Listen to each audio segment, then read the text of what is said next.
तो ये जो डिस्कशन क्लास है मेनली सीपीपी नंबर 14 के लिए है और 15th के केवल आंसर बताने के लिए। क्या 15th ट्राई कर लिया है आप लोगों ने? Yes sir. तो आंसर तो मैं दे ही देता हूँ भाई।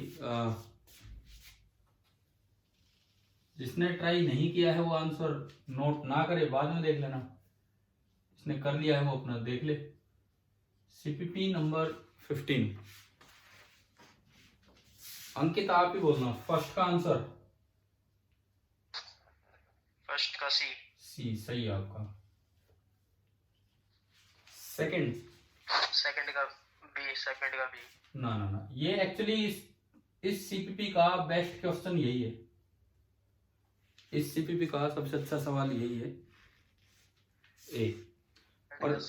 और ये जो ट्राइंगल है ना, ये सेकंड की जो ट्राइंगल है, ये कोई डिफरेंट लेंथ की है, तो कोई इक्विलेटरल ट्राइंगल तो है नहीं ना। आइसोसेल्स है तो सिंपल आपकी स्केलर ट्राइंगल है।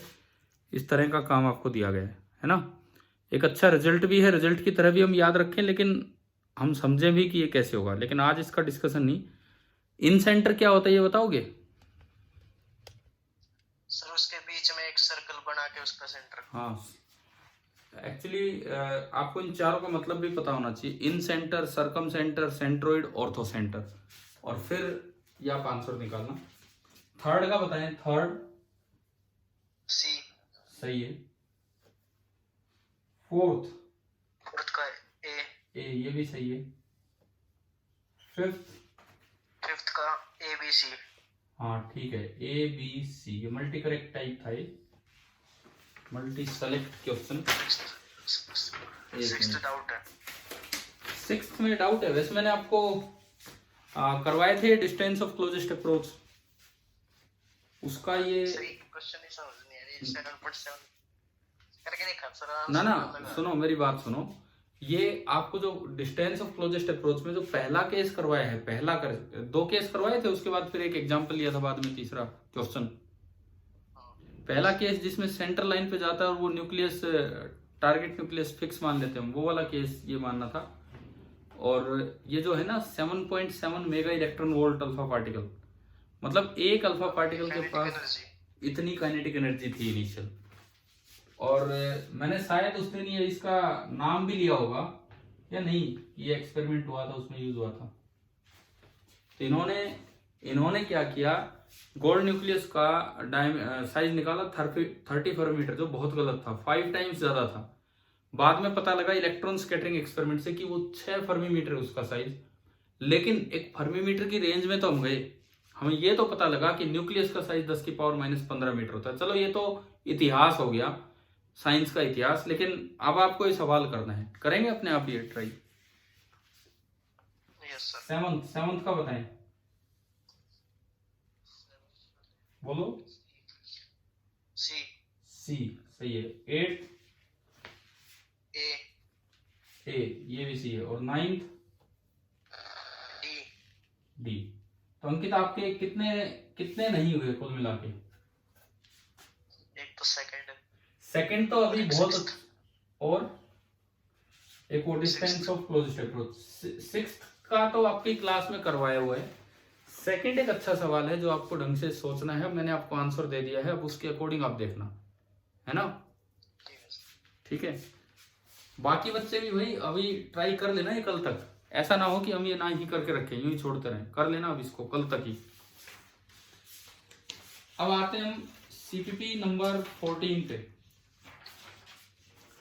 इसका सर थर्ड क्वेश्चन। एक मिनट, अगर जैसे आपके स्कूल जब खुलेंगे, आप चाहोगे तो मैं इनके प्रिंट निकलवा के आपको दे दूंगा वहां पे।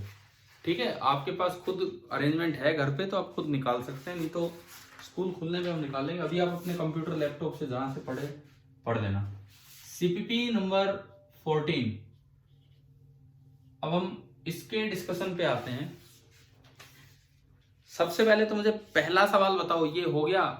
मैं पूछ ही लेता हूँ, गिनती के सवाल हैं। हो गया सर। ठीक है, इस क्वेश्चन के थ्रू मैंने आपको एक और नई टर्म बताई है, क्वाड्रपोल मोमेंट। जैसे डाइपोल मोमेंट हम पढ़ते रहे हैं ना पीछे, क्वाड्रपोल मोमेंट उसको कैपिटल क्यू से डिनोट करते हैं। 2q कितना टोटल पॉजिटिव चार्ज है, उस पूरे क्वाड्रपोल पे कितना टोटल पॉजिटिव चार्ज है, इनटू जो इंडिविजुअल डाइपोल बनता है उसकी सेपरेशन कितनी है उसका स्क्वायर। ठीक है, चलिए हो गया होगा। सेकंड बताओ, सेकंड हो गया कि नहीं हुआ? हो गया सर, हो गया। सेकंड में। और भी यार, और कोई बच्चा जैसे बोल ही नहीं रहा है क्लास में, कोई है जो अगर डाउट्स हैं या कर ही नहीं रखे ट्राई? चलिए मैं अभी तो, क्या कह रहे हो हर्षित, बोलो क्या कह रहे थे? कर रखे हैं, ठीक है। क्वेश्चन नंबर 3 देखिए, ये आपकी एक्सरसाइजेस का एक 2.34 मेरी बुक में था, आपकी में 34 ही है, 33 है, क्या है नंबर, उसका डी पार्ट था। उसमें दिया है कि consider a parallel an array of parallel lines, parallel wires lying in a plane. इसका मतलब समझिए क्या है। क्वेश्चन नंबर 3, कई पैरेलल वायर्स हैं, जैसे एक पैरेलल वायर ये है, इसके बगल में पैरेलल वायर ये यूं है, अंदर तक है, एक ये पैरेलल वायर है, इक्वल स्पेसिंग के साथ कई पैरेलल वायर्स आपने बना दी। वायर्स इनफाइनाइटली लॉन्ग है और उनके बीच का सेपरेशन यूनिफॉर्म है, ये हर एक के बीच का सेपरेशन बराबर है, यूनिफॉर्म सेपरेशन ये है। If we look at the field a large distance above the plane of the wires, we see a constant electric field just as though the charges were uniformly spread। देखो मान लो suppose ये सारे positive charge हैं, suppose ये wire हैं, लंबी लंबी wires हैं, अंदर तक बोर्ड के आर पार यूं जा रही हैं और इन सभी पे पॉजिटिव चार्ज है। तो बहुत दूर से दिखने पे ये एक शीट की तरह दिखती हैं, बहुत दूर से दिखने पे एक शीट की तरह नजर आती है। शीट की तरह नजर आएगी तो वहां फील्ड कैसा होगा?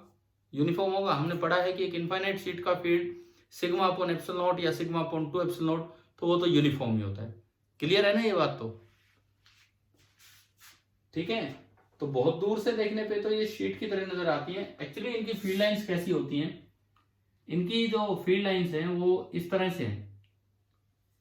सर ये दोबारा बताना, शीट कैसे नजर आ रही है? मैं ये कह रहा हूं, ये लंबी लंबी वायर्स हैं, दिख रही हैं आर पार, हाँ ठीक है। अब इनकी जो फील्ड लाइंस आप बनाओगे, इनकी जो फील्ड लाइंस आप बनाओगे वो इस तरह की बनेंगी। शीट की तरह क्यों नजर आएंगी ये भी अभी क्लियर करता हूं। इनकी फील्ड लाइंस इस तरह की बनेंगी, यूं,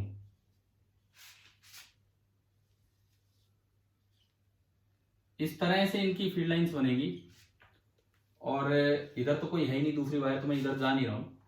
अब जैसे आप यूं गए, बहुत दूर हो जाता है, ये है, एक बीच की वायर है ये।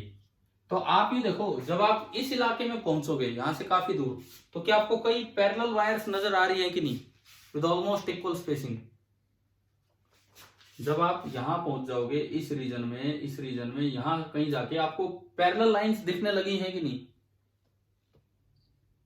और जो पैरेलल लाइंस होती हैं, देखो ये मैं बहुत प्रॉपरली सीधे बन नहीं रहे हैं, ये यूं होते चलेंगे, इसकी भी लाइन यूं होती चलेगी, एक लाइन सीधी होगी, एक लाइन यूं होगी, फिर इसकी भी एक लाइन यूं होगी, एक लाइन सीधी होगी। ये बनी इनकी फील्ड लाइंस। अब आप देखो ना, क्या ये parallel with equal spacing lines बनती जा रही है कि नहीं? Yes sir. यानी कि इस इलाके में ये ई यूनिफॉर्म हो गया है। अगर ये ई यूनिफॉर्म हो गया है तो यहां से देखोगे तो आपको लगेगा जैसे कोई एक शीट रखी हुई है। देखो कोई पास वायर है, कोई जाली है। अब बहुत दूर से देखते हो तो जाली एक शीट की तरह नजर आ जाती है कि नहीं? उसमें आर पार दिखता ही नहीं हमें। पास जाके देखते हैं तो हमें उसमें से आर पार दिखता है, तो वो जाली की लाइनें नजर आ जाती हैं। क्लियर हो रहा है ये? Yes sir. ठीक है, तो दूर से तो ये एक शीट की तरह नजर आएगी और शीट का फील्ड यूनिफॉर्म होता है। तो ये तो बनी इनकी फील्ड लाइंस, ठीक है। अब सुनो, as we approach the grid of the wires, जैसे ही आप इस ग्रिड के पास आते हो, इन जाली के पास आते हो, the field begins to deviate from the uniform field. यहां पे फील्ड यूनिफॉर्म नहीं है, यहां ये इस तरह की फील्ड लाइंस होंगी। As we travel parallel to the grid we observe that the field fluctuates in a periodic manner. ये कहते हैं जब आप इसके पैरेलल चलोगे ना तो आपको लगेगा एक पीरियोडिक मैनर में फ्लक्चुएट हो रहा है, बढ़ रहा है, कम हो रहा है, बढ़ रहा है, कम हो रहा है, बढ़ रहा है, कम हो रहा है, इस तरह से। या फिर ये नहीं, सॉरी मैं गलत बोल गया शायद, बढ़ रहा है कम हो रहा है नहीं, यहाँ पे फील्ड इधर है, फिर यहाँ पे फील्ड इधर है, फिर यहाँ पे फील्ड इधर है, फिर यहाँ पे फील्ड इधर है, फिर यहाँ पे फील्ड इधर है, फील्ड यहाँ। क्या समझ रहे हो आप? एक पीरियोडिक वे में बार बार फील्ड की डायरेक्शन चेंज होती जा रही है, ठीक है।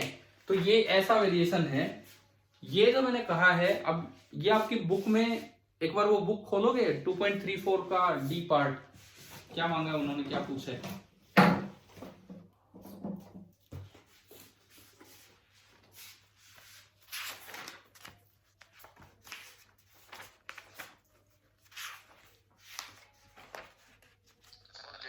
Page number 91। हाँ, ये कहता है इसमें कि uniform grid consisting of long equally spaced parallel chart wires in a plane. आपको उसकी इक्विपोटेंशियल सरफेस बनानी है। पहले मैंने फील्ड लाइन आपको बना के दिखाई, समझ आया फील्ड लाइन कैसी बनी है, ठीक है।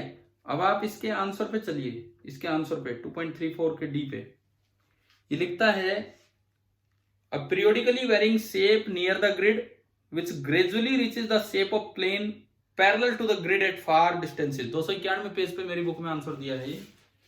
तो ये असल में इन्होंने जो लिखा है, मैंने आपको पिक्चराइजेशन करवा दिया है कि भाई कैसी फील्ड लाइंस बननी है।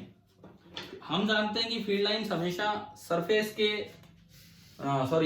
फील्ड लाइंस हमेशा इक्विपोटेंशियल सरफेस के परपेंडिकुलर होती हैं, पता है ये आपको। यहाँ फील्ड यूनिफॉर्म है तो यहाँ पे इक्विपोटेंशियल सरफेस ये बनेंगी, ये लाइन, ये प्लेन, ये प्लेन, ये प्लेन, पैरेलल प्लेन्स बनेंगे, इक्विडिस्टेंट पैरेलल प्लेन्स बनेंगे, इक्विडिस्टेंट पैरेलल प्लेन्स। लेकिन आप अगर पास आओगे तो फील्ड यूनिफॉर्म नहीं है, पास आओगे तो फील्ड यूनिफॉर्म नहीं है, और वो फील्ड लाइन के परपेंडिकुलर होने के चक्कर में यूं रहेगी, बार बार ये सरफेस ऐसे चलेगी कि हर जगह ये फील्ड लाइन के परपेंडिकुलर रहे। अब आपके एनसीईआरटी टेक्स्ट बुक में ये शेप बना के नहीं दिखी है, आंसर दिया है।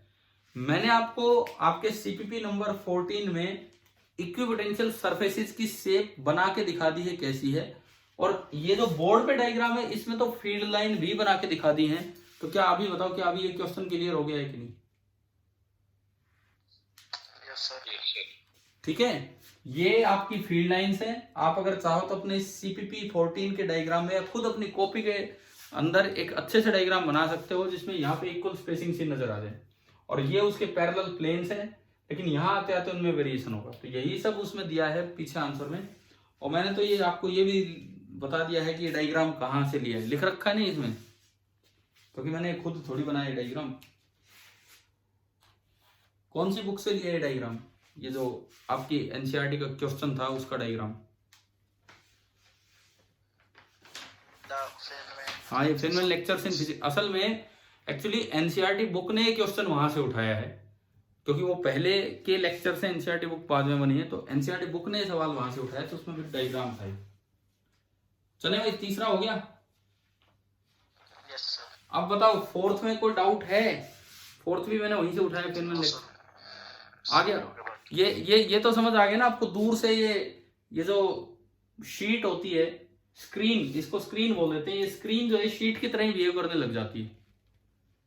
इसके पास जाओगे तो शीट वाली प्रॉपर्टीज वैलिड नहीं है, लेकिन दूर जाओगे तो शीट वाली प्रॉपर्टीज वैलिड हैं। इसीलिए हमने पढ़ा था कि जो क्लोज कंडक्टर होता है उसके अंदर फील्ड कितना होता है, क्लोज कंडक्टर के अंदर 0। तो ये कहता है पूरा क्लोज कंडक्टर भी ना लेके, पूरी शीट भी ना लेके, अगर आप स्क्रीन ले लो इस तरह से गैप के साथ, तो जब आप बाउंड्री से थोड़ा दूर जाओगे, एक बड़ी स्क्रीन ले लो, बाउंड्री से थोड़ा दूर जाओगे तो वहां पे फील्ड 0 रहेगा। यही चीज इन्होंने बताई है। आंसर के साथ मैंने आपको दिया है, आंसर कहां से है वो भी लिख के दे रखा है। समझ आ गया है? ठीक है, हम चले अपने सवाल नंबर 5 पे।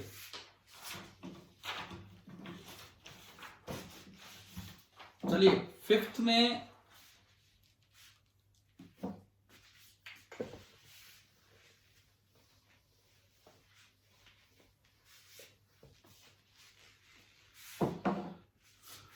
पांचवा देखो आप, क्वेश्चन नंबर 5।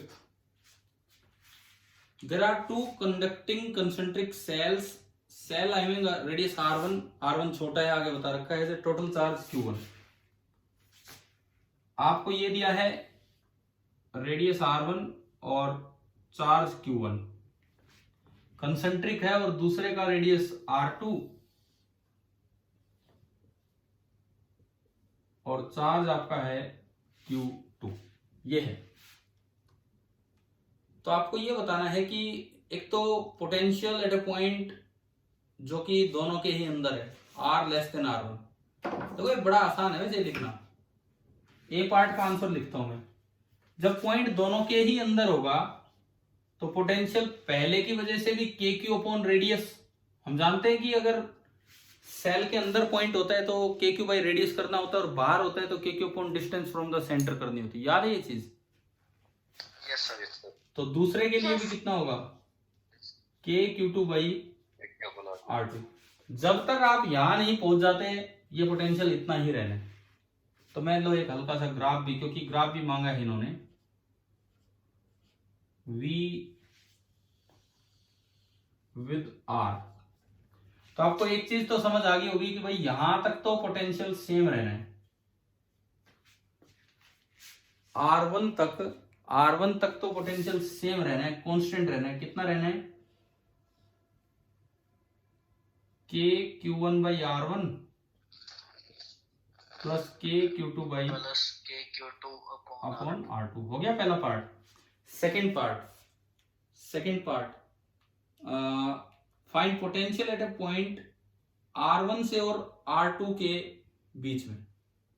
बी पॉइंट में इन्होंने मांगा है, कहां का मांग लिया, potential at A point R1 के बीच।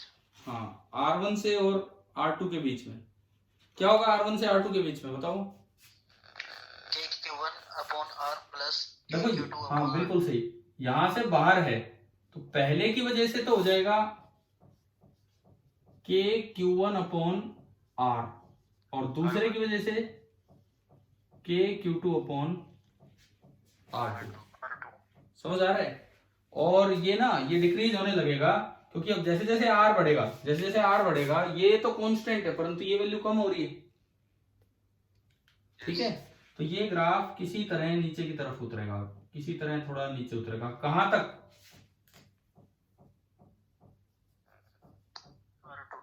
R2। जब आप यहां आ जाओगे तो ये कितना हो जाएगा, यहां आने पे कितना होगा, इसकी वजह से distance from the centre KQ1 by R2 plus KQ2 upon R2 plus KQ2 upon R2। क्या किसी पार्ट में ये भी पूछा है क्या? हाँ, E और F पार्ट में ये आ तो रहे हैं भाई। E पार्ट में क्या पूछा है, R बराबर R1 का, तो ये तो आंसर हो गया E पार्ट का, और ये आपका आंसर हो गया किसका, F पार्ट का। क्या ये दोनों समझ आ गए, E और F? A हो गया, B हो गया, E हो गया और F हो गया। अच्छा चलो बीच के दो बचे हैं, C। अरे ना ना ना ना ना, अच्छा A में क्या पूछा है, A में पूछा है एट सेंटर, और ये दरअसल B का आंसर था, और A पे भी इतना ही होगा जितना कि B पे है, क्योंकि सेंटर पे और वहां सब सेम ही तो है। ठीक है, आ रहा है ना समझ? यानी कि A, B और E तीनों का आंसर तो हो गया ये, और ये आपका आंसर कौन सा है, C पार्ट था ये, R1 से और R2। अब D में कहां पहुंचा दिया इन्होंने, बस एक पार्ट बचा है, D में कहां पहुंचा दिया, R2 से भी बाहर। तो R2 से भी बाहर लेके जाओगे तो कितना हो जाना है, KQ1 upon R plus KQ2 upon R। तो अब तो ये और भी तेजी से डिक्रीज होगा, क्योंकि अब दोनों टर्म्स डिक्रीज होने लगेंगी, यानी कि यहां जाके इसकी स्लोप चेंज हो जाएगी, और ये इस तरह से डिक्रीज हो जाएगा और भी तेजी से। क्या समझ आ गया है क्या? मतलब ये यूं जा रहा था और डिक्रीज हो गया, यहां पे लेस स्लोप है लेकिन यहां पे मोर स्लोप हो गया, और ये एक पॉइंटेड पोर्शन आएगा। मतलब ये नॉन डेरिवेबल, क्या मैथमेटिक्स में पढ़ चुके आप, डेरिवेबल नॉन डेरिवेबल या डिफरेंशिएबल नॉन डिफरेंशिएबल? तो सुनो, जहां पे पॉइंटेड पोर्शन आता है वहां टेंजेंट डिफाइन नहीं होती और वहां डिफरेंशिएशन नहीं होता है। मींस मीन्स जहां डिफरेंशिएशन डिफाइन नहीं होता है वहां फंक्शन नॉन डेरिवेबल है। इसका मतलब dv बाई डी आर यहाँ डिफाइन नहीं हो रहा, मतलब बिल्कुल इसके लोकेशन पे आप फील्ड नहीं बता सकते। और हम जो यहाँ बताते हैं हम मान लेते हैं जस्ट आउटसाइड। मैंने पहले बताया कभी कि ऑन द सरफेस पॉइंट मान लो जस्ट बाहर है, तो जस्ट बाहर बता देते हैं, लेकिन इसकी लोकेशन पे डिफाइन नहीं कर सकते क्योंकि ई होता है minus DV by D R. किया है ना हमने, याद है ना। और डीवी बाई डी आर तो वही डिफाइन होगा जहां ये डिफरेंशिएबल हो, लेकिन ये पॉइंट आ गया तो डिफरेंशिएबल नहीं। चल छोड़ो, इतना मैथ्स में क्यों जाना है। अब आप बताओ ये सवाल समझ आ गया आपको? Yes sir. ठीक है, हटा दो ना, हो गया। Yes yes.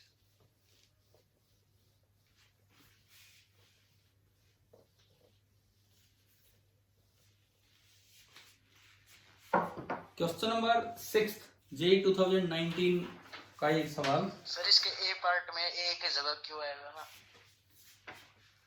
6th के ऑप्शन ए में ए की जगह क्यों आएगा ना? ए कहाँ है? √2 ए दे रखा है ए में। क्यों है सर? या मेरे को तो मेरे पेपर में तो इसमें तो क्यों दिख रहा है मुझे? इसमें ए है। 6th में अगर आपको दिखाऊं किसी तरह दिखे तो कहाँ है कैमरा वैमरा? क्यों ही है सर? क्यों ही है सर? क्यों ही है ना ये, ठीक है, क्यों ही नजर आ रहा है। हाँ तो अब बताओ 6th का आ गया कि करवाऊं? आ गया सर। आ गया सर। 6th का आंसर है ए। आ गया ना सभी का? ठीक है, यस सर। ठीक है, ठीक है। मैं एक और पार्टिसिपेंट्स के नाम बोल रहा हूँ कौन कौन है। किरण यादव, अमन, प्रशांत, चिराग, विनीता, कनिका, कशिश, निखिल कुमार, अंकित, अक्षय कुमार एंड विवेक कुमार। सबसे इंटरेस्टिंग नाम था अक्षय कुमार।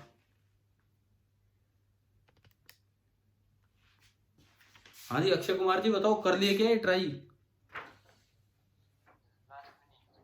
हैं क्या कह रहे हो?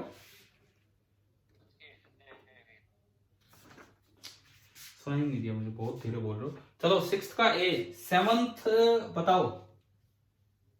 7th का भी ए है सर। ए है, और ये 7th जो है हम क्लास में डिराइव कर चुके हैं कि जब चार्ज तब तक ट्रांसफर होता है जब तक पोटेंशियल सेम ना हो जाए, और जब पोटेंशियल सेम होता है तब Q तो डायरेक्टली प्रोपोर्शनल टू रेडियस होता है और sigma inversely proportional to radius होता है। बताओ ये हुआ था? Yes sir. है ना। Yes, sir. तो इन्होंने मतलब मैंने ये उल्टे तरीके से पूछ लिया यहाँ पे कि ये कहता है कि चार्ज डेंसिटी इनवर्सली प्रोपोर्शनल है रेडियस के, ये दे रखा है। तो ऐसा कब होगा? ऐसा कब होगा जब चार्ज सारा कुछ चल चुका होगा, यानी कि पोटेंशियल क्या हो चुका होगा? सेम। समझ आ गया? यही सवाल इस तरह से भी पूछा जा सकता था कि charge on each conductor is directly proportional to radius, तो क्या आंसर आता? तो भी यही आंसर आता। भाई जब पोटेंशियल सेम होता है, जब जो चार्ज होता है वो तो डायरेक्टली प्रोपोर्शनल हो जाता है रेडियस के, और जो चार्ज डेंसिटी होती है वो इनवर्सली प्रोपोर्शनल हो जाती है। क्या क्लियर ना? ये क्या कह रहे हो यार, आवाज क्लियर नहीं आ रही बिल्कुल आपकी। रिपीट करूं? 7th देखो, हमने कभी ये पढ़ा है, ये कंडक्टर है, ये कंडक्टर है, दो कंडक्टर हैं, एक का रेडियस R1 है, एक का रेडियस R2 है। चार्ज कब तक फ्लो करता है कनेक्ट करने पे? चार्ज तब तक फ्लो करता है जब तक पोटेंशियल क्या हो जाए दोनों पे? सेम। और पोटेंशियल सेम होने पे हमने ये पढ़ा है कि जो Q होता है वो डायरेक्टली प्रोपोर्शनल होता है रेडियस के, और जो चार्ज डेंसिटी होती है वो इनवर्सली प्रोपोर्शनल होती है रेडियस के। बताओ ये कभी काम किया था हमने? Yes sir. है ना। सर जो एक सेकंड केस था कि एक के बाहर दूसरा कंसेंट्रिक कनेक्ट कर, हाँ कंसेंट्रिक सर्कल, उसमें कनेक्ट करने पे सारा चार्ज बाहर वाले पे आ जाता है। हाँ, वो क्या तभी आता है जब चार्ज पॉजिटिव हो? ना वो तभी नहीं आता। वो एक्चुअली आपके एनसीईआरटी बुक में ये लिखा है ना कि show that if the charge is positive then it will come out, ऐसा था ना उसमें। हाँ हाँ ना, लेकिन वो दोनों केस में आता है। पॉजिटिव में ही नहीं, नेगेटिव में भी आता है वो। ठीक है, मैं एक बार फिर से रिपीट कर देता हूं ये चीज। हमने ये पढ़ा था, आप अगर अपने नोट्स में देखेंगे कि जब आप दो कंडक्टर्स को कनेक्ट करते हैं तो पोटेंशियल इक्वल होने तक चार्ज फ्लो करता है, और जब पोटेंशियल इक्वल हो जाता है, जब चार्ज सिक्स्थ वाला बताऊं, सिक्स्थ इसके बाद बताता हूं, एक मिनट ये और सुन लो बस। तो देखो अब इस सवाल में उल्टा गए हैं, ये पहले से ही हमें कह रहे हैं कि 2-3 अलग अलग कंडक्टर हैं, नहीं कह रहा कि कनेक्ट किया है कुछ भी, ये कह रहा है कि sigma inversely proportional to R है। तो यार sigma inversely proportional to R कब होता है? जब दोनों का पोटेंशियल सेम हो, या फिर हाँ, या फिर Q directly proportional to R तब होगा जब दोनों का पोटेंशियल सेम हो। तो मैं ये कह रहा हूं अगर इस सवाल में ये भी दिया होता कि चार्ज डायरेक्टली प्रोपोर्शनल रेडियस के, तब भी आंसर यही आता, इक्वल पोटेंशियल। ठीक है, अब मैं क्वेश्चन नंबर 6 पे आता हूं, और 6 पूछ रहे हैं। 6 तो एक्चुअली मैंने डिस्कस ही नहीं किया, बिकॉज पूछा नहीं किसी ने। Charges Q plus Q are placed. देखो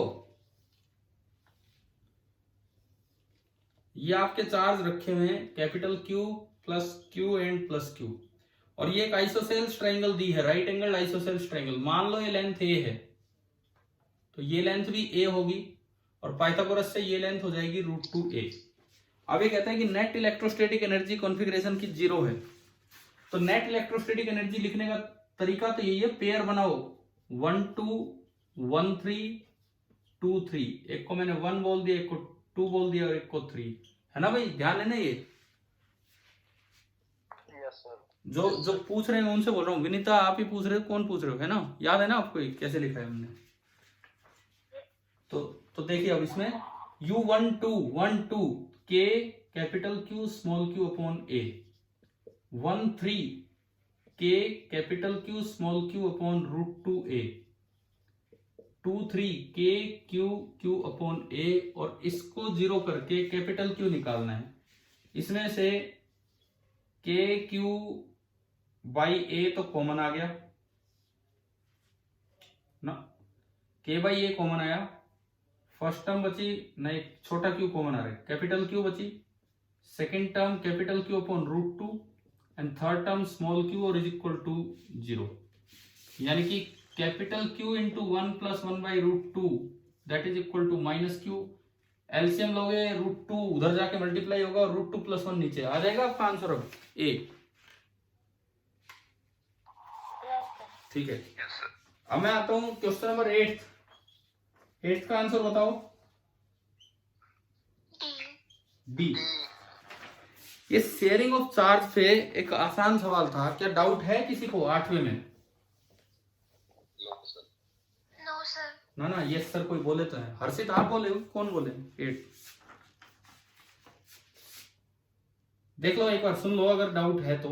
नहीं है सर। नहीं है तो फिर छोड़ो, ठीक है। इसमें डायरेक्टली वो याद है ना हमें कि जो चार्ज फाइनल आएगा वो डायरेक्टली प्रोपोर्शनल है रेडियस के, उससे आप लोग कर ही लेंगे ये चीज, ठीक है। तो इस पेपर में अगर देखा जाए तो सबसे समझाने वाला जो पॉइंट था वो आपका 3rd क्वेश्चन था, जो एनसीईआरटी के क्वेश्चन को विद डायग्राम थोड़ा सा एक्सप्लेन करता है। 4th में भी फिर एक ऐसी बात बताइए। चलिए ये आपका हो गया सीपीपी नंबर 14। 15 तो आप कल तक कर लेंगे पक्का, ठीक है। अब मैं एनसीईआरटी के उस आखिरी सवाल पे हो रहा जाता हूं जो अंकित बोल रहे थे।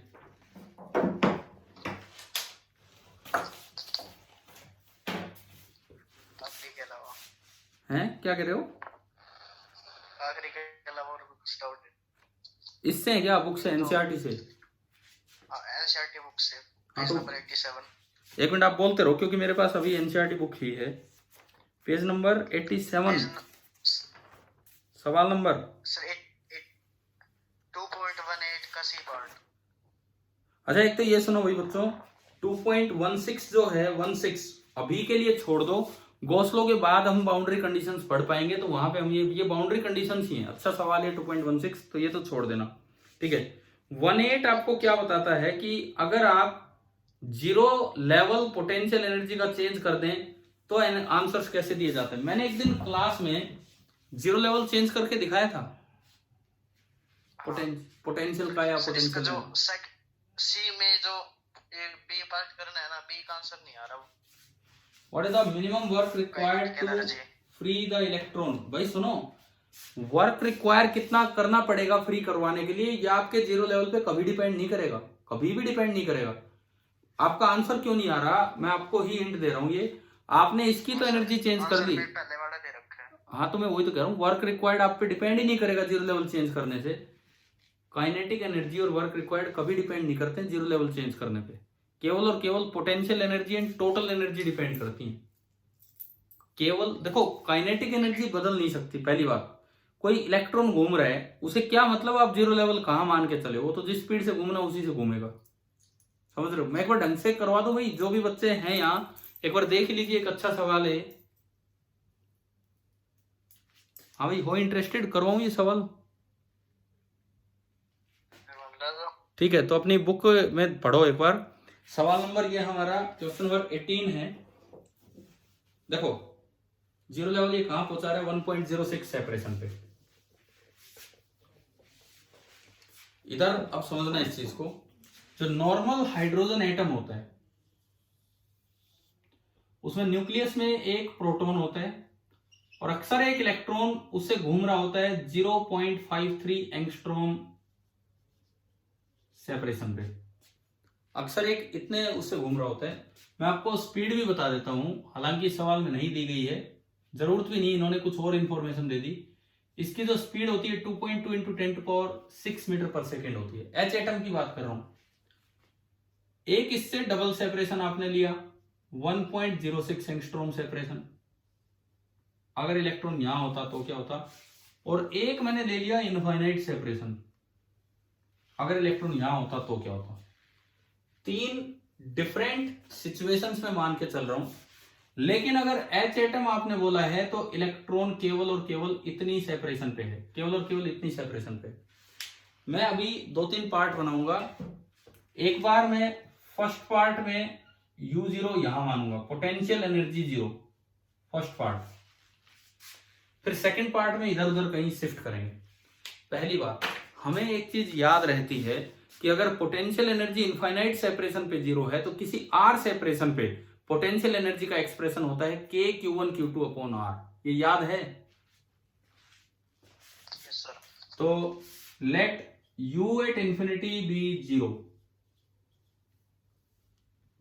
अगर ऐसा है तो H एटम की पोटेंशियल एनर्जी क्या होगी ग्राउंड स्टेट में, मतलब 0.53 में। फिर H एटम की पोटेंशियल एनर्जी क्या होती अगर सेपरेशन होता 1.06 एंगस्ट्रॉम, और H एटम की एनर्जी क्या होती अगर सेपरेशन होता इनफाइनाइट। ये तीन चीजें हम लिखें, फिर हम देखेंगे आगे। देखो आपने इसको तो जीरो लेवल ही मान लिया है ना भाई, इनफाइनाइट को तो आपने जीरो लेवल ही मान लिया पोटेंशियल एनर्जी के लिए। मैं पोटेंशियल एनर्जी लिख रहा हूं। अच्छा, अगर इसको जीरो माना तो आपका फॉर्मूला वैलिड है KQ1Q2/R, तभी वैलिड है बस ये फॉर्मूला जब यहां जीरो है, नहीं तो फॉर्मूला वैलिड नहीं होगा। अच्छा, जब आप ये फॉर्मूला इसमें लगाओगे तो K 9 × 10⁹, Q1 1.6 into 10⁻19, Q2 with sign -1.6 into 10⁻19 divided by R 0.53 into 10⁻10, और जूल में निकाल के और जब आप इलेक्ट्रॉन वोल्ट में कन्वर्ट करोगे तो यहां पे जो एनर्जी आती है वो आती है -27.2 इलेक्ट्रॉन वोल्ट। ये इतना कर लोगे क्या, बताओ? Yes sir. ठीक है, इतना तो आप कर ही लेंगे। ये मैं पहले पोटेंशियल एनर्जी लिख रहा हूं यहाँ पे, पोटेंशियल एनर्जी। ठीक है, अब देखो, अगर इस पे अभी आता हूं, इतनी ये है। फिर इन्होंने एक इंफॉर्मेशन दी है, फर्स्ट पार्ट का तो आंसर ये हो ही जाएगा, ये आपका ए पार्ट है ना क्वेश्चन का। ठीक है, बी पार्ट ये कहता है what is the minimum work required to free the electron, कम से कम कितना वर्क दें कि इलेक्ट्रॉन को फ्री करवाने के लिए। अगर ये दिया है कि काइनेटिक एनर्जी इस ऑर्बिट में कितनी है, half the magnitude of potential energy. अब वो नेगेटिव तो हो नहीं सकती काइनेटिक एनर्जी, तो अगर मैं यहां इसकी काइनेटिक एनर्जी लिखूं H एटम की काइनेटिक एनर्जी, तो वो होगी half of mode of -27.2 electron volt, यानी कि काइनेटिक एनर्जी कितनी आ गई, 13 13.6। ये आप यहां से भी निकाल सकते हो, ये जो मैंने इन्फॉर्मेशन दी है, half into mass of electron into this, छोड़ो उसको नहीं करना, ये तो मैंने एक एक्स्ट्रा पॉइंट आपको बता दिया है, परंतु जो सवाल जिस तरह जाना है उस तरह से लीजिए। और यहां से मैं अगर टोटल एनर्जी निकालूं, टोटल एनर्जी कितनी होगी, टोटल एनर्जी इन दोनों का सम दिख रहा है, -27.2 प्लस 13.6, तो -13.6 इलेक्ट्रॉन वोल्ट, ये आपकी होगी है टोटल एनर्जी। अब देखो ये तो इस वक्त एच एटम की एनर्जी है, कब, जब आपने इनफाइनाइट सेपरेशन पे कितना माना है, 0। अगर आप 0 लेवल कहीं और ले जाएं तो ये चीज चेंज नहीं हो सकती है, ये चीज चेंज नहीं हो सकती है। क्यों नहीं हो सकती है, अरे इलेक्ट्रॉन को क्या पता आप 0 लेवल कहां मान रहे हो, उसको तो जिस स्पीड से भागना है उसी से भागना है, तो ये तो फिक्स है। एक बात समझ आई, एनर्जी तो चेंज हो जाएगी। हाँ पोटेंशियल बिल्कुल चेंज हो जाएगी। अब मैं आ रहा हूं उस पे, वर्क पे मैं अभी पहुंचता हूं, मैं अभी वर्क पे गया नहीं। टोटल एनर्जी चेंज होगी, 0 लेवल चेंज करने से पोटेंशियल एनर्जी चेंज होगी और टोटल एनर्जी चेंज होगी, काइनेटिक एनर्जी चेंज नहीं होगी। अब आप सुनो वर्क कैसे निकालते हैं। वर्क रिक्वायर्ड टू फ्री का मतलब है इसको यहां से और इंफिनिटी तक पहुंचाने के लिए, इस इलेक्ट्रॉन को इनफाइनाइट, आपने जब ये टोटल एनर्जी निकाली है तब इनफाइनाइट सेपरेशन पे पोटेंशियल एनर्जी कितनी है,